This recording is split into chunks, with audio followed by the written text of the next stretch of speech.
സർവകലാശാല vice chancellor നിയമനത്തിൽ പൂർണ്ണാധികാരം ചാൻസലർക്ക് നൽകി UGC. പരിഷ്കരിച്ച കരട് UGC പുറത്തിറക്കി. പുതിയ കരട് പ്രകാരം VC ആകാൻ ഇനി അക്കാദമിക വൈദഗ്ധ്യം ആവശ്യമേയില്ല.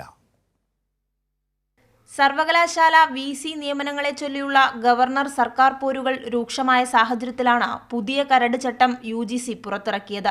രാജ്യത്തെ സർവകലാശാല വൈസ് ചാൻസലർമാരുടെയും അധ്യാപകരുടെയും അക്കാദമിക് സ്റ്റാഫുകളുടെയും നിയമനത്തിനും സ്ഥാനക്കയറ്റത്തിനുമുള്ള പരിഷ്കരിച്ച കരട് ചട്ടങ്ങൾ UGC പുറത്തിറക്കിയിട്ടുണ്ട്. വൈസ് ചാൻസലർ നിയമനത്തിനുള്ള സെർച്ച് കമ്മിറ്റി അധ്യക്ഷനെ ചാൻസലർ നിർദ്ദേശിക്കും.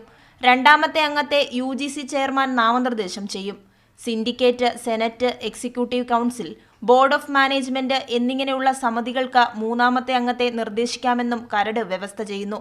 കേന്ദ്ര സംസ്ഥാന സർവകലാശാലകൾക്ക് പുതിയ ചട്ടം ബാധകമാണ്. പുതിയ കരട് പ്രകാരം VC ആകാൻ ഇനി അക്കാദമിക വൈദഗ്ധ്യം ബാധകമല്ല. വ്യാവസായിക രംഗത്തുള്ളവരെയോ പൊതുമേഖലയിലുള്ളവരെയോ VC ആക്കാനും കഴിയും. ഇതൊക്കെ ഉന്നത വിദ്യാഭ്യാസ രംഗത്ത് ആശങ്കകൾ ഉയർത്തുകയും ചെയ്യുന്നുണ്ട്.